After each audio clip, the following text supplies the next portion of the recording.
दोस्तों, इस दीपावली अगर आप घर पर मीठा बना रहे हैं तो सिर्फ दो बातों का विशेष तौर से ध्यान रखना। इससे आपका मीठा काफ़ी शानदार बनेगा। तो देर किस बात की दोस्तों, चलिए बनाते हैं।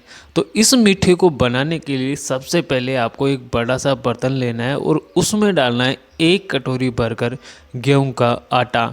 जी हाँ दोस्तों, इस मीठे को हम गेहूं के आटे से बनाएंगे। काफ़ी शानदार और डिलीशियस मीठा बनकर तैयार होता है। अब उसी कटोरी से 1.5 कटोरी भरकर आप मोटी वाली सूजी लेना और इसमें डाल देना। आपको बारीक वाली सूजी का इस्तेमाल नहीं करना है, क्योंकि मोटी वाली सूजी से जब हम मीठा बनाते हैं तो इसके अंदर का जो टेक्सचर है काफ़ी कमाल का आता है और काफ़ी स्वादिष्ट बनकर ये तैयार होता है। तो 1 कटोरी गेहूं का आटा और 1.5 कटोरी आप इसमें सूजी डाल लेना। मेज़रमेंट का विशेष तौर से ध्यान रखना और आपको फ्राई करते समय भी कुछ विशेष सावधानी बरतनी पड़ेगी, तभी जाकर आपका मीठा काफ़ी बढ़िया बनेगा। नहीं तो ये क्या होता है, अक्सर तेल में बिखर जाता है, जिससे हमारा सामान भी ख़राब हो जाता है और दिमाग भी ख़राब हो जाता है। क्योंकि जब कोई रेसिपी बनाते हैं और वो बिगड़ जाती है ना, तो मूड ख़राब हो जाता है। अब इसमें चुटकी भर आप नमक डालना और चुटकी भर ही आप इसमें मीठा सोडा डालना, जिससे ये अंदर से बिल्कुल सॉफ्ट बनेगा और खाने में काफ़ी खस्ता भी लगेगा। अब मोइन के लिए मैंने 3 चम्मच भरकर यहाँ पर रिफाइंड ऑयल का यूज किया है। अगर आप घी का इस्तेमाल कर रहे हैं तो सिर्फ 1.5 चम्मच का इस्तेमाल करना, और अगर रिफाइंड ऑयल यूज़ कर रहे हैं तो फिर आपको 3 चम्मच इसमें डाल देना है और हाथों से इसे अच्छी तरह से रब करना, ताकि जो इसमें लम्स बनेंगे मोइन डालने के बाद में वो बिल्कुल ख़त्म हो जाएंगे। ये तरीका सबसे बेस्ट होता है। इस तरीके को इस्तेमाल करके आप सिर्फ 2 मिनट में इसके लम्स व गुठली हटा सकते हैं और इसके बाद में देखना सूजी का दाना दाना खिल उठेगा। जो ये हमारा मिश्रण होगा वो पहले सूखा होता है, फिर बाद में जैसे मोइन डालने के बाद में ये बिल्कुल बिखरा बिखरा सा लगता है, जिससे ही पता चलता है कि ये जब जो मीठा बनाते हैं तो काफ़ी शानदार बनता है। इस तरीके से इस दीपावली आप घर पर मीठा बना लीजिए और महीनों स्टोर करके रख सकते हैं, बिल्कुल ख़राब नहीं होता है। क्योंकि अभी जो सर्दी बढ़ने वाली है तो सर्दियों में ये बिल्कुल ख़राब नहीं होता है, सिर्फ बारिश के मौसम में ये जल्दी ख़राब हो जाता है। तो इस वजह से आप इस समय पे ज़्यादा बनाकर रख सकते हैं, ख़राब बिल्कुल नहीं होगा। अब मिश्रण को अच्छे से मिक्स करने के बाद में हम इसमें मीठा ऐड करेंगे।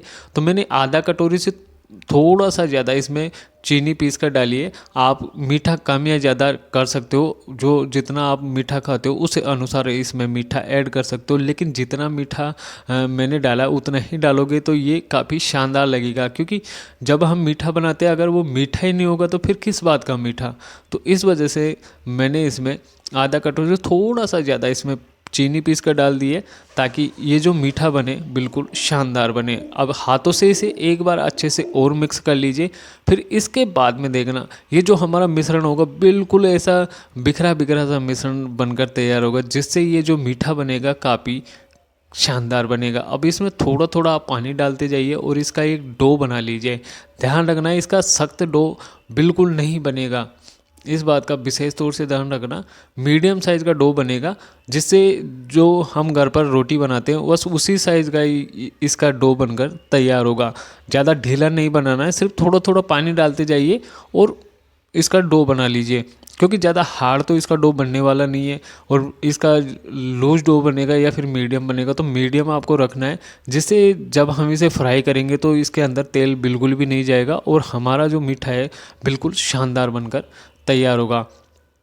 तो मैंने थोड़ा थोड़ा पानी डालकर इसका एक डो बनाकर तैयार कर लिया। अब जैसे डो बन जाता है ना, तो फिर आप 10 मिनट के लिए रेस्ट पर ज़रूर से छोड़ा करो। क्योंकि उससे क्या होता है कि जो ये सूजी होती है अच्छे से फूल जाती है और उसके बाद में जैसे हम इसमें इसको तेल में फ्राई करने के लिए डालते हैं तो दिक्कत नहीं आती है। तो डो को 10 मिनट रेस्ट पर छोड़ने के बाद में आप इसकी छोटी छोटी सी लोइयाँ तोड़ लीजिए और लोइयाँ तोड़ने के बाद में आप कुछ इस प्रकार से हाथों में लेकर इसे बिल्कुल पेड़े वाली शेप दे दीजिए। आप शेप तो इसे कोई सी भी दे सकते हो, चौकोर शेप में भी ये बन जाता है, ट्रायंगल शेप में भी बन जाता है, लेकिन इसे कुछ यूनिक डिज़ाइन देने के लिए मैंने एक अलग तरीका खोजा है। अगर आपको ये तरीका पसंद आए तो वीडियो को लाइक ज़रूर से करना। अब एक लोई तोड़ लीजिए और इसको पहले लड्डू के शेप में दे दीजिए। जैसे ये लड्डू बन जाता है तो इसके बाद में जो मोटे वाले अनाज होते हैं, ये गेहूँ ले लीजिए, बाजरा ले लीजिए, कोई सा भी ले लीजिए और उसे इस प्रकार से दोनों साइड से अच्छे से डिप कर लेना। तो ये क्या होता है कि जो मोटा अनाज होता है इसके ऊपर चिपक जाता है, और जो जब हम इस मीठे को खाएंगे तो काफ़ी शानदार और टेस्टी ये लगने वाला है। तो अब चारों तरफ ही जो मैंने बाजरा लिया था उसके इस प्रकार से लगा लेंगे। देखो जब भी हम इसे फ्राई करेंगे तो ये बिल्कुल तेल में निकल जाता है। जो भी आप मोटा अनाज लगाओगे ये तेल में निकल जाएगा।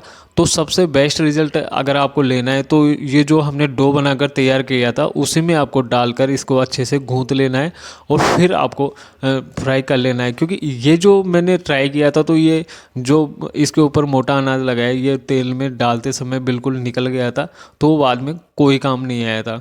तो इस वजह से मैं आपको सजेस्ट कर रहा हूँ कि जब भी आप इस तरीके से बनाएं तो या तो आप इसमें जब हम इसका डो लगाते हैं उसी में डाल दीजिए, जिससे एक बार खाने के बाद में आप देखना इसका टेस्ट कितना लाजवाब देखने को मिलता है।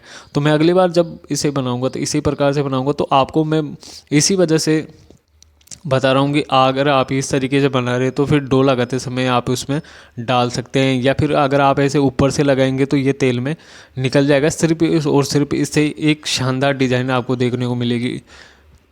तो इस प्रकार से आप बना सकते हैं, काफ़ी शानदार और टेस्टी बनता है। तो फ्राई करते समय आपको तेल का टेम्परेचर थोड़ा हाई रखना पड़ेगा, क्योंकि हाई अगर टेम्परेचर नहीं रखेंगे तो ये क्या होता है कि इसके अंदर ऑयल चला जाता है। सूजी की क्वांटिटी जब भी मीठे के अंदर ज़्यादा होगी तो इसके अंदर तेल चला जाएगा और ये अंदर से फूल जाता है, फिर खाने में ज़्यादा टेस्टी नहीं लगता है। तो इस वजह से तेल का टेम्परेचर थोड़ा ज़्यादा रखना और इसे उलट पुलट कर आप दोनों साइड से अच्छे से फ्राई कर लेना। 2 से 3 मिनट का समय लगेगा फ्राई करने में और ये अच्छे से फ्राई हो जाएगा। आप देखना जैसे ही मैंने इसको तेल में डाला तो ये जो मैंने ऊपर मोटा वाला अनाज लगाया था वो बाहर निकलना स्टार्ट हो गया। तो इससे सिर्फ और सिर्फ डिज़ाइन बनी और ये बिल्कुल चिपक कर नहीं रहा, थोड़ा बहुत चिपका और सारा बाहर निकल गया था। तो आप ये गलती बिल्कुल भी मत करना। इस वजह से मैं आपको बार बार यही सजेस्ट कर रहा हूँ कि अगर आप इस तरीके से बनाए तो डो के अंदर ही आप मोटा वाला अनाज डाल दीजिए, उससे ये बाहर नहीं निकलेगा और खाने में काफ़ी स्वादिष्ट लगेगा। तो इस तरीके से आप देखना कैसे यूनिक सी डिज़ाइन इसके ऊपर बनकर तैयार हुई है, काफ़ी शानदार है। और जो ये बाजरा तेल में निकला था वो बिल्कुल बेकार नहीं जाएगा, उसको हम किसी भी चीज़ में डाल सकते हैं, या सब्जी बना रहे तो उसमें भी आप उसको यूज कर सकते हैं, बिल्कुल ख़राब नहीं होगा। तो इस तरीके से काफ़ी यूनिक डिज़ाइन मुझे मिली और शानदार ये मीठा बनकर तैयार हुआ। तो इस तरीके से अगर आप ये मीठा बनाते हैं तो आपका भी मीठा काफ़ी शानदार और ज़बरदस्त बनकर तैयार होगा। मैं इसे आपको तोड़कर भी दिखा देता हूँ कि ये कितना शानदार बनकर तैयार हुआ है। क्योंकि जब भी दीपावली का सीज़न आता है तो हम बहुत अलग अलग तरीके से मीठे बनाकर तैयार करते हैं, बिस्किट बनाते हैं या कुछ खस्ता मीठा बनाकर तैयार करते हैं। तो इस तरीके से आप बना सकते हो और इसे महीनों स्टोर करके रख सकते हैं, बिल्कुल भी ख़राब नहीं होगा। क्योंकि जो ये तरीका मैंने बताया इससे ये मीठा महीनों चल जाता है, ख़राब नहीं होता है। तो इस तरीके से बिल्कुल यूनिक डिज़ाइन के साथ ये मीठा बना सकते हैं, काफ़ी टेस्टी और शानदार बनकर तैयार होता। और आप इसे स्टोर, जब भी आप इसे स्टोर करो तो ध्यान रखना कि बिल्कुल ठंडा होने के बाद में स्टोर करना। अगर आप हल्का सा भी गर्म रखते हो और उसे स्टोर कर देते हो तो ये बिल्कुल ख़राब हो जाता है। तो इस बातों को विशेष तौर से ध्यान रखना। उम्मीद करता हूँ वीडियो पसंद आई होगी, इसकी डिज़ाइन आपको काफ़ी पसंद आएगी। अगर वीडियो पसंद आती है तो वीडियो को लाइक करें और चैनल को भी सब्सक्राइब कर लीजिए, ताकि आने वाली वीडियो की नोटिफिकेशन आप तक जल्द से जल्द पहुंच सके। मैं ऐसे ही यूनिक मीठे की रेसिपी, बिस्किट की रेसिपी, अलग अलग रेसिपी आपके लिए लेकर आता रहता हूं। तो एंजॉय कीजिए, मिलते हैं नेक्स्ट वीडियो में, तब तक के लिए धन्यवाद।